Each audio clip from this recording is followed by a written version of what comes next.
निफाड तालुक्यात सध्या थंडीचे प्रमाण लक्षणीयरित्या वाढलंय। विशेषतः गोळेगाव, गोंदेगाव, मरळगोही, दहेगाव आणि वाहेगाव या परिसरात थंडीची तीव्रता जास्त आहे।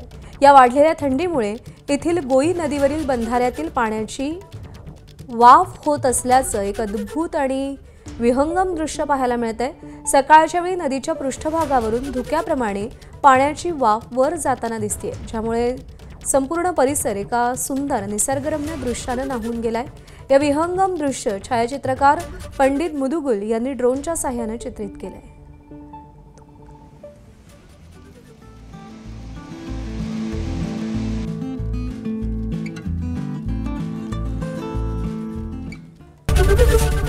एबीपी माझा, उघडा डोळे बघा नीट।